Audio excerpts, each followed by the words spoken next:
ইতিমধ্যে Baaghi 4-এর trailer release পেয়েছে। ট্রেলারে অস্থির লেভেলের অ্যাকশন এবং বিএফএক্স দেখানো হয়েছে। মুভিটিতে টাইগার শ্রফ, সঞ্জয় দত্ত এবং সোনাম বাজওয়া সহ ইত্যাদি আরও অভিনেতা অভিনেত্রী কাজ করেছেন।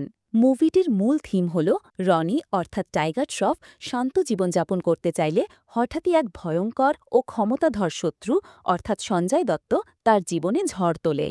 প্রিয়জনদের জীবন হুমকির মুখে পড়লে রনি বাধ্য হয় প্রতিশোধের পথে নামতে। আন্তর্জাতিক ষড়যন্ত্র, প্রাণঘাতী অ্যাকশন এবং চরম আবেগঘন মুহূর্তের মধ্য দিয়ে সে শত্রুর সাম্রাজ্য ধ্বংস করতে এগিয়ে যায়। সাহসী নারী সঙ্গী সোনাম বাজওয়া ও গোপন সহায়ক হারনাজ সান্ধু তার যাত্রায় গুরুত্বপূর্ণ ভূমিকা রাখে। শেষ পর্যন্ত রনি বুঝতে পারে এই যুদ্ধ শুধু প্রতিশোধ নয়, এটি তার নিজের অস্তিত্ব ও ন্যায়ের জন্য লড়াই। মুভিটি পরিচালনা করছেন হর্ষা। 5 সেপ্টেম্বর 2025-এ মুভিটি ইন্ডিয়ার হলগুলোতে রিলিজ পাবে।